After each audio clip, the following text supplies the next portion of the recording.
오늘 함께 은혜 받으실 말씀은 고린도전서 15장 50절에서 58절까지 말씀 보겠습니다. 우리 한 절씩 교독하시도록 하겠습니다. 형제들아, 내가 이것을 말하노니 혈과 육은 하나님의 나라를 이어받을 수 없고 또한 썩은 것은 썩지 아니할 것을 유업으로 받지 못하느니라.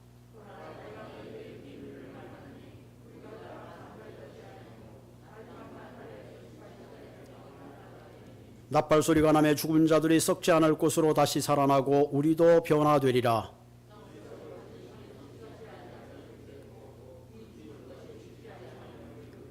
이 썩을 것 썩지 아니함을 입고 이 죽을 것이 죽지 아니함을 입을 때에는 사망을 삼키고 이기리라고 기록된 말씀이 이루어지리라.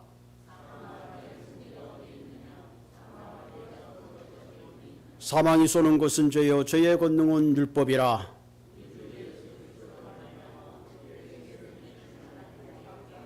우리 같이 읽겠습니다.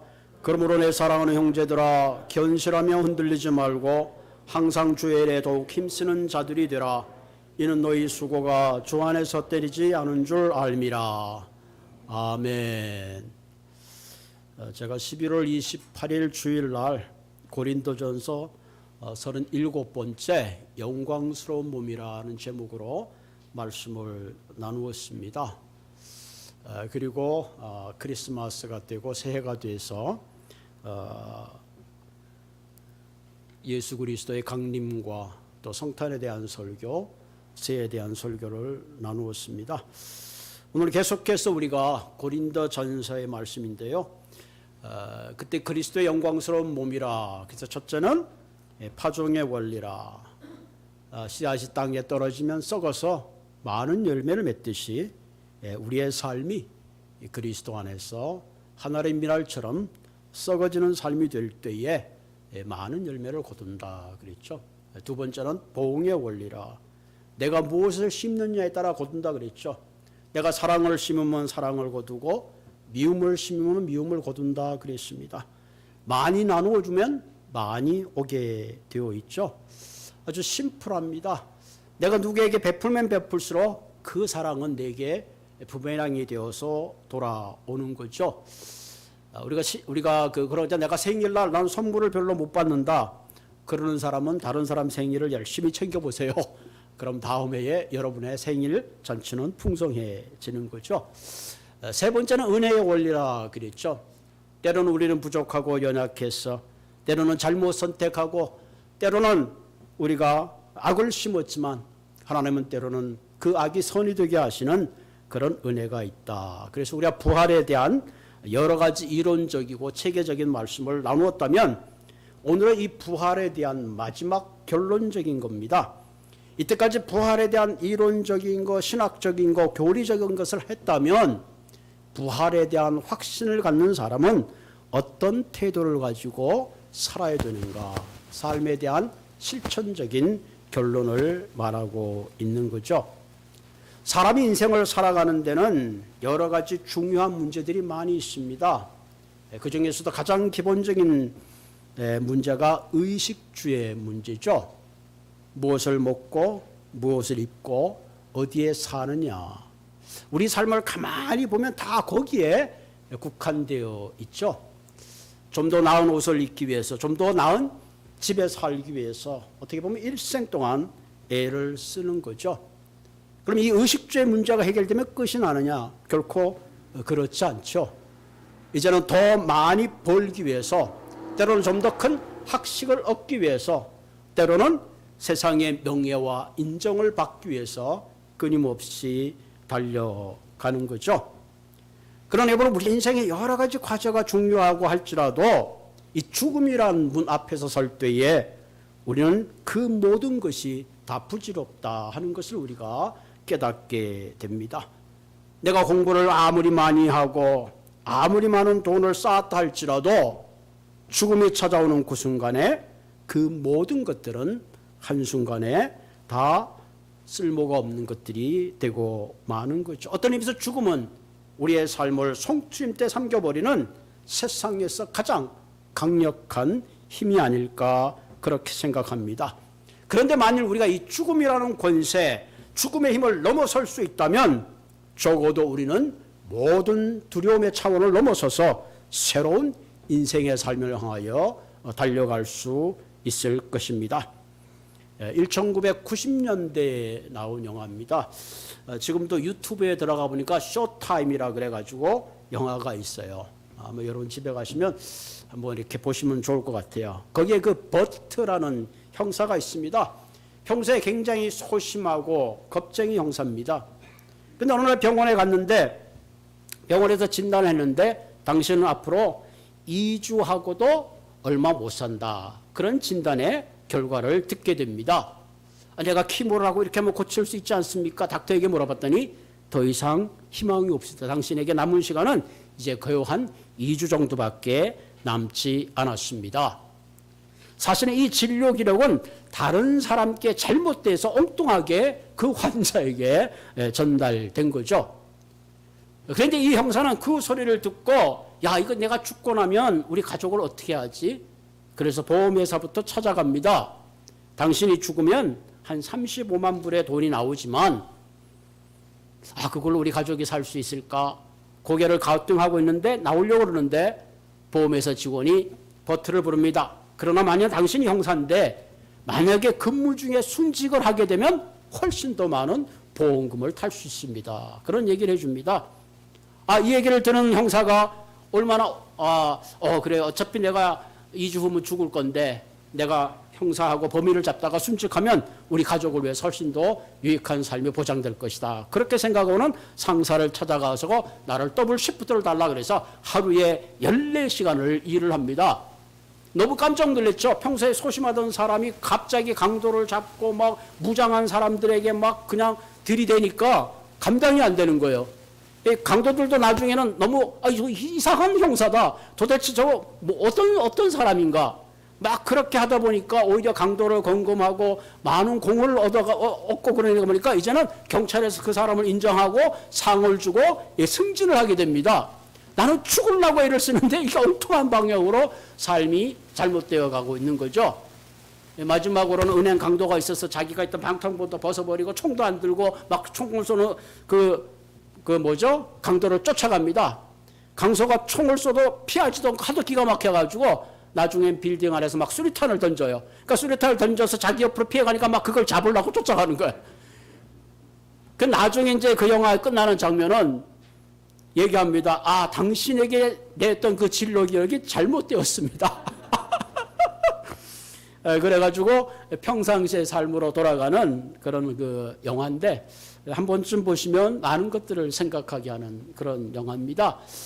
한국 저거로는 죽기 아니면 까무러치기다 하는 제목으로 번역이 돼서 나왔다고 합니다. 죽기 아니면 까무러치기다. 우리 이런 말도 많이 하잖아요. 세상을 살 때 죽기 아니면 까무러치는 각오로 살아가면 훨씬 더 어떨까 그런 생각을 하게 되죠. 이 죽음의 공포, 두려움이 때로는 우리의 삶을 그림자처럼 따라다니고 우리의 삶을 가로막고 있을 때가 얼마나 많은지 모릅니다. 정말 그 영화의 한 장면처럼 막 죽으려고 애를 쓰는데도 죽지를 못하더라고요. 죽음을 넘어서서 정복할 수 있다면 세상에 정말로 두려울 게 있겠는가 그런 생각을 우리가 하게 됩니다. 우린 그동안 코비드 때문에 온 세계가 그야말로 패닉 상태에 빠졌죠. 그러다가 최근에 조금 잠잠한가 했더니 오미크론으로 해서 기하급수적으로 전염이 확산되고 또 코비드 19 때보다는 그래도 적은 숫자의 사망자가 생깁니다. 어쨌든 재택근무가 늘어가고 또 학교도 그렇고 많은 모임들이 취소되고 있죠. 왜 그런가? 사실 오미크론이나 감기나 별 차이는 없는데 감기 걸려서 죽은 사람도 사실 많이 있어요. 그러나 오히려 코비드나 오미크론은 그것보다 훨씬 더 많은 죽음을 가져오기 때문에 전 세계가 두려움에 떨고 있는 거죠. 사실 우리의 죽음은 오미크론뿐만 아니라 교통사고로, 질병으로, 재난으로 혹은 전쟁으로, 약물 과다로 여러 가지 다양한 원인에 의해서 우리가 죽습니다. 최근에 이게 통간이라고 남태평양의 그 바다 가운데서 화산이 폭발했죠. 그 크기가 남한 크기만 하답니다. 그러니까 거기에 인구가 한 15만 명 사는데 지금 전체적으로 지금 쓰나미 때문에 비상이 걸려 있습니다. 이런 자연적 재해나 혹은 코비드나 여러 가지 질병에서 죽음이라는 게 있는데 과연 우리가 과학의 힘으로 혹은 어떤 의학의 힘으로 혹은 정부의 힘으로 이런 죽음을 막아설 수 있느냐? 사실은 불가능하죠. 이 죽음이라는 것은 오직 예수님 한 분밖에 죽음의 절망에서 벗어나게 할 수 있는 분이라는 사실입니다. 그래서 히브리서 2장 15절에 보면 죽기를 무서워함으로 한평생 매여 종노릇하는 모든 자를 놓아주려 하심이라. 야, 성경에 이런 구절이 있었나? 죽기를 무서워하여 한평생 매여 종노릇하는 모든 자를 놓아주려 함이라. 우리의 두려움을 가만히 들여다보면 다 죽음의 종인 거예요. 그래서 두려운 거죠. 만약에 이 죽음이 두렵지 않다, 그러면 세상에 그 사람을 대적할 사람은 아무도 없는 거죠. 그런데 주님께서는 온 인류, 이 죽음에 두려워서 종노릇하는 인류를 위해서 그들에게 자유케 하기 위해서 오셨다 하는 거죠. 그래서 십자가에서 우리의 죄를 지불하시고 부활하심으로 우리에게 참 생명을 허락하심으로 말미암아 더 이상 죽음이 두려워서 종노릇하는 삶이 아닌 그리스도 안에서 참된 자유로 좀 더 높은 삶의 소망을 향하여 달려가기 위해서 오셨다 하는 겁니다. 그럼 이 죽음의 종로로서 자유할 수 있는 근본적인 확신이 뭐냐? 그것이 바로 우리가 이때까지 얘기했던 부활의 확신입니다. 부활의 확신. 그래서 오늘 이 부활장의 마지막에 보면 이런 부활의 확실성, 부활의 역사성을 알고, 부활의 당위성을 알고, 부활의 능력을 알고, 부활의 생명을 알고, 부활의 영원한 열매를 가진 사람은, 그런 확신을 가진 사람은 과연 이 땅에서 어떤 삶을 살 것인가 하는 것에 대해서 이야기하고 있죠. 자, 51절에 보면 보라, 내가 너희에게 비밀을 말한다. 비밀이에요. 비밀. 우리가 다 잠잘 것이요 마지막 나팔에 호련히 다 변화한다. 비밀을 말하는데 오늘 성경 보면 다 잠을 잤는데 죽는다는 얘기죠. 근데 나팔 소리가 날 때 호련히 변화한다. 이 나팔 소리가 난다는 말은 예수 그리스도의 마지막 재림을 의미하죠.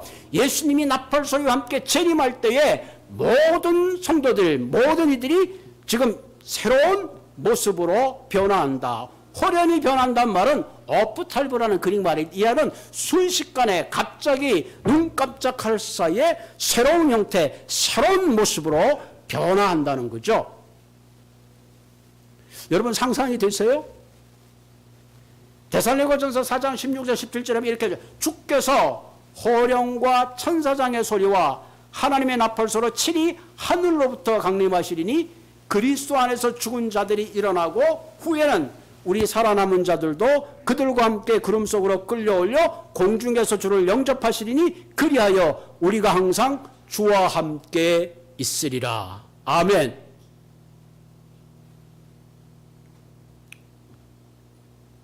그래서 사실은 이게 예수님이 오신다, 재림한다, 뭐 여기 있다, 저기서 오신다, 사실 이거 다 거짓말이에요. 오늘 성경에 보면 호련히 주님이 하나님의 천사장의 소리와 호령과 함같이 나타나시는데 하늘로부터 강림할 때 먼저 죽은 자들이 일어난다. 우리보다 먼저 믿고 죽은 사람들이 일어납니다. 살아나는 거죠. 그 후에 우리 믿는 자들도 뭐예요? 하늘로 구름 속에 끌려올려 그 구름 가운데 주님을 영접하고 주님과 영원히 함께 있다. 우선 그리스도 영어로 휴거라는 말을 쓰죠. 후에 붙들려 올라간다. 랩투라는 말은 랩처. 우리보다 먼저 죽은 자들이 먼저 일어나고 우리도 주님과 함께 붙들려 올라가서 거기서 주님을 영접하고 그리고 영원히 살게 된다. 아멘. 그래서 내가 너희에게 비밀을 말한다. 비밀을 말한다. 나팔 소리가 나며 죽은 자들이 썩지 않을 것을 다시 살아나고 우리도 변화되고 썩을 것이 썩지 않을 것을 입고 죽은 것이 죽지 않으면 입을 때 사망을 삼키고 이기리라. 장례식 때 많이 이 구절을 사용하고 있죠. 예수님이 마지막 재림하실 때의 부활의 몸은 썩을 몸이 아니라 새로운 형태의 새로운 영광스러운 몸으로 부활한다는 겁니다. 성경에 보면 죽었다 살아난 사람들이 있죠. 죽은 나사로가 사흘 만에 죽은 자가, 냄새나는 자가 살아났어요. 그럼 그때 나사로가 죽었다가 살아날 때 그 몸과 주님이 재림하실 때 영광스러운 몸이 같은가? 같지 않은 거죠. 이런 조커가 있습니다. 나사로가 죽었다가 살아났어요. 예수님께 제일 먼저 첫 번째 한 질문이 뭔지 아세요? 예수님, 내가 또 죽습니까? 나사로 또 죽었죠. 성경에 보면 나인선 가부의 아들, 상녀를 메고 슬픔으로 가던 예수님께서 상녀를 멈추시고 죽은 아들을 살려서 그 여인의 품에 돌려줬어요. 아마 나인선 가부의 아들도 죽었을 거예요. 회당장의 야이로의 딸도 죽었다가 살아났습니다. 자, 성경에 나오는 이 죽었다가 살아났다는 것은 한마디로 앞으로 있을 부활에 대한 심볼, 예표입니다. 죽었다가 살아날 수 있다. 근데 마지막 주님이 오늘 성경에서 말하는 이 죽었다가 살아나는 이 부활의 영광의 몸은 다시 죽는 몸이 아니라 전혀 다른, 우리가 상상 이상의 영광스러운 몸, 예수님이 부활하셨던 그 몸으로 우리가 부활한다 하는 것입니다. 가끔 어떤 분이 물어봐요. 목사님, 내가 죽고 나서 천국 가면 부인과 아들과 이런 걸 알아볼 수 있을까요? 남편이 저보다 한 30년 전에 돌아가시고 내가 지금 90이 됐는데 내가 죽으면 남편이 나를 알아볼까요? 여러분, 알아볼까요? 못 알아볼까요? 아니, 목사님 그때 가봐야 알지요. 아니, 저는 어떤 분들은 내가 여기서 이렇게 부부관계가 안 좋아서 평생을 좀 이렇게 왼수같이 살았는데 천국 가서 만나서 또 그렇게 살아야 됩니까? 여러분, 성경에 보면 부자와 나사로의 사건이 있죠. 예, 부자는 지옥에 가고 나사로는 천국에 갔는데 그 부자가 나사로를 알아봤어요. 그죠? 예수님이 부활하실 때도 제자들이 예수님을 알아보았죠. 아마 제가 생각할 때는 천국에 가도 아마 우리의 아이덴티티는 서로 알아보지 않을까. 그렇게 성경에 보면 그런 우리가 생각을 할 수가 있죠. 영광스러운 몸으로 부활하는 것은 확실합니다. 또 하나는 우리가 성경에 미뤄봤을 때 천국 가서도 적어도 우리가 남편이나 우리의 가족이나 믿던 그들 성도들을 우리가 분명히 알아볼 수 있을 거예요. 성경에 보면 방가의 성도들을 맞더라. 그런 걸 보죠. 그러나 어떤 관계 속에 들어갈 건지, 부부의 관계, 천국에 가서도 부부의 관계일지 어떤 관계인지 성경에 나와 있지 않지만 분명한 것은 우리가 알아볼 수 있다 하는 거죠. 그래서 53절에 썩을 것이 반드시 썩지 않는 것입니다. 그때는 썩지 않는 몸이에요. 죽은 것이 죽지 않으면 영원히 산다는 얘기죠. 사망을 삼키리라. 그러니까 죽음에 대한 모든 절망과 어둠과 공포와 죽음을 넘어서게 되죠. 그래서 57절에 보면 우리 주 예수 그리스도로만 우리에게 승리를 주시는 하나님께 감사한다. 승리를 준다는 건 뭐예요? 죽음을 초월해서 영원히 살 수 있는 그런 복을 허락해 주셨다. 그러므로 예수를 믿는 사람들은 더 이상 두려워하는, 죽음이 두려워하는 종의 모습이 아니라 영광스러운 몸으로 확신하고 내게 주신 사명을 따라 살아갈 수밖에 없다. 그래서 결론적으로 58절에 뭐라고 해서 그러므로 너희들이 죽은데 영광스러운 몸으로 부활하니까 내 사랑하는 형제들아, 견실하며 흔들리지 말고 이 믿음의 확신 가운데 서서 뭐예요? 항상 주의 일에 힘쓰는 자들이 되라. 이는 너희 수고가 주 안에서 결코 헛되지 않는다. 아멘. 결코 헛되지 않는다. 그래서 빌립보서 3장 14절에 뭐라죠? 표대를 향하여 그리스도 예수 안에서 하나님이 위에서 부르신 부르심의 상을 위하여 달려가노라. 바울은 이런 부활의 확신이 있었기에 하나님이 위에서 부르심의 상을 위하여 그런 평생 달려갔습니다. 이런 부르심의 상이 더 차원 높은 삶을 의미하는 거죠. 그럼 우리는 하나님이 주신 과제, 하나님이 내게 맡긴 그 아름다운 삶을 허비하는 삶이 아니라 영광스러운 몸의 부활을 확신하며 이 땅에서 하나님이 부르신 부르심의 사명을 감당해야 합니다.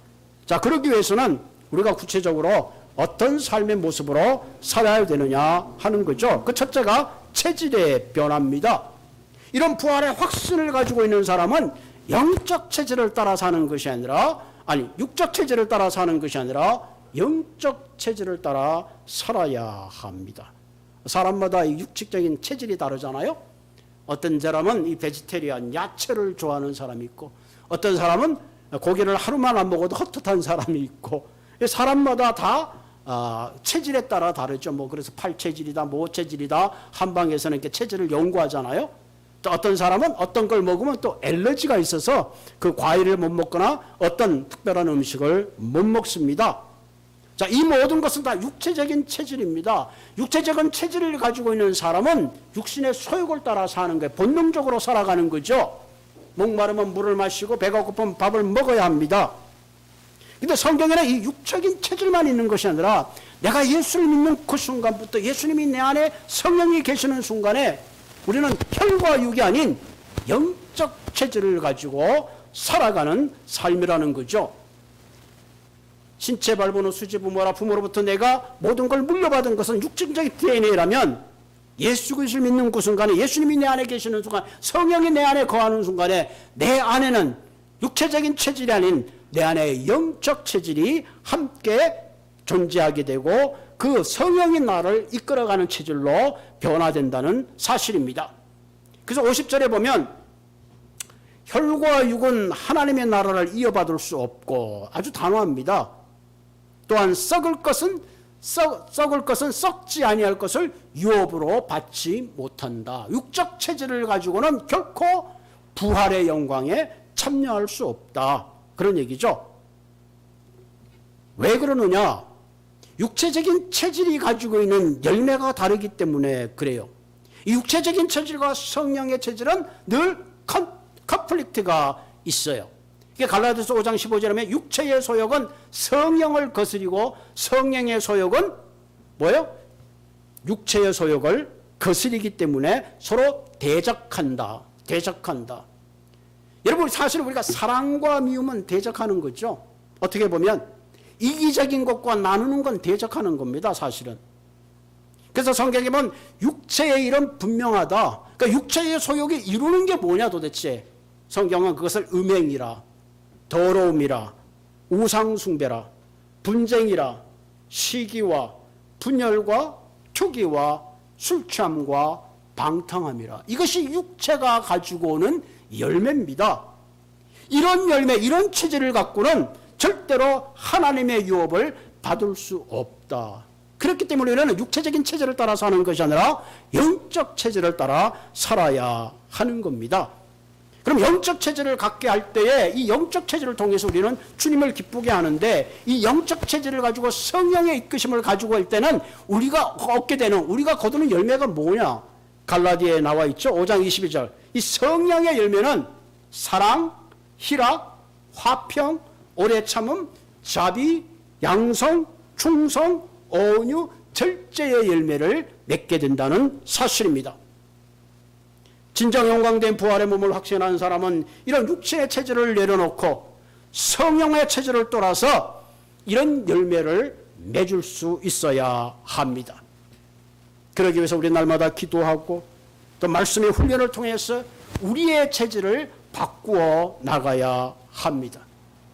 내 안에 원망의 쓴뿌리가 있고 내 안에 미움의 쓴뿌리가 있다면 이것을 영적 체질로, 감사의 체질로, 혹은 나눔과 축복의 체질로 바꾸어 가야 합니다. 바라기는 오늘 이 말씀을 통해서 다시 한번 우리의 삶이 예배의 체질로 변화되고, 감사의 체질로 변화되고, 기쁨의 체질로 변화되고, 용서의 체질로, 관용의 체질로 변화되시는 한 분 한 분 되시기를 주님의 이름으로 부탁을 드립니다. 두 번째, 우리에게 필요한 것은 변화의 능력이 필요합니다. 인간에게 많은 지적 능력이 있어요. 하나님이 얼마나 훌륭하신지 몰라요. 우리의 언어가 있습니다. 문화가 있어요. 과학이 있어요. 의학이 있어요. 예술이 있습니다. 음악이 있어요. 그래서 온 인류가 아름다운 문화를 꽃피우는 거예요. 그러나 인간의 능력으로 극복할 수 없는 한계가 이 죽음이라는 것입니다. 죽음의 능력은 결코 우리의 힘으로 극복할 수 있는 것이 아니에요. 오직 내 안에 죽음의 능력을 극복할 수 있는 것은 부활하신 그리스도의 능력이 내 안에 있을 때 우리는 죽음의 능력을 넘어서게 되는 거죠. 그럼 왜 죽음의 능력이 우리를 종처럼 얽어매는가? 그 이유가 뭐냐? 그것은 우리 안에 하나님을 거역한 죄가 있기 때문에 그렇습니다. 그 죄의 결과는 성경은 사망이라, 죽음이라. 그래 그래서 하나님이 그리스도를 통해서 어쩔 수 없이 죄의 빚을 청산하기 위해서 십자가에 죽으시고 그 죽으심으로 끝나는 것이 아니라 부활하심으로 우리를 갉아매고 있는 모든 죄의 권세를 도말하신 것입니다. 아멘. 이것이 부활이 우리에게 주는 놀라운 능력이요 은혜요 권능입니다. 그래서 55절에 보면 사망아 너의 승리가 어디야? 죽음으로 너 세상을 다스렸다면 내가 너의 권세를 이기지 않았느냐 그 얘기예요. 사망아 너의 쏘는 것이 없느냐? 사망아 하나님 너희들이 죽음을 가지고 하나님의 자녀를 종처럼 쏘았다면 이제는 더 이상 쏠 필요가 없다. 쏴봐야 소용이 없다 하는 거죠. 쏜다 스팅스란 말은 여러분 벌이 쏘는 거죠. 벌이 우리를 쏘게 되면 맨처 붙죠. 통증이 생기고 고통 가운데 머물게 되죠. 이 죽음의 공포가 찾아오면 모든 사람이 용기를 잃고 절망합니다. 그런데 그리스도께서 이 사망에 쏘는 것 그것을 다 이기시고 승리한 겁니다. 그래서 더 이상 죄책감에 시달릴 필요가 없고 죽음과 공포에 사로잡힐 필요가 없는 것입니다. 왜? 그리스도가 부활하심으로 모든 사망을 이기시고 우리의 삶 가운데 참 생명과 치유 회복을 누리게 하셨기 때문에 그렇습니다. 그래서 56절에 사망이 쏘는 것은 죄요 죄의 권능은 율법이라. 그래서 주님께서 오셔서 모든 율법을 완성하시고 사망에 쏘는 것을 이기신 거죠. 그래서 마지막 57절에 뭐요? 우리 주 예수 그리스도 우리에게 승리를 주시는 하나님께 감사하느라. 승리를 주시는 하나님께 감사하느라. 이미 하나님께서는 승리하셨다는 거죠. 여러분 집에서 후라이팬을 사용하다 보면 잘못하면 이것저것 타고 그러면 잘 안 닦아집니다. 뭐 수세림으로 문지르고 물에 담궈 놓기도 하고 그러는데 제일 좋은 방법은 그 후라이팬을 뜨겁게 달구는 거예요.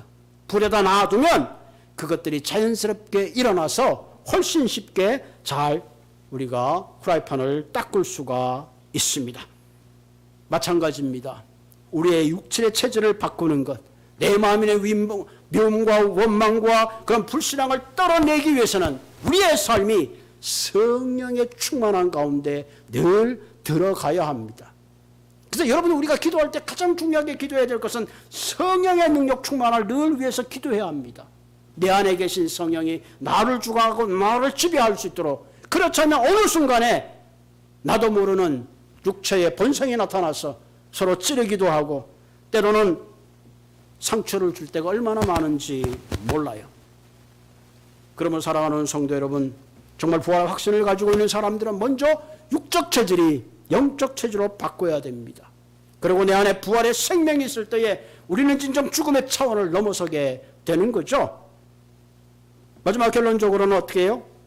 헌신의 변화가 있는 거죠. 그러므로 내 사랑하는 형제들아 견실하며 흔들리지 말며.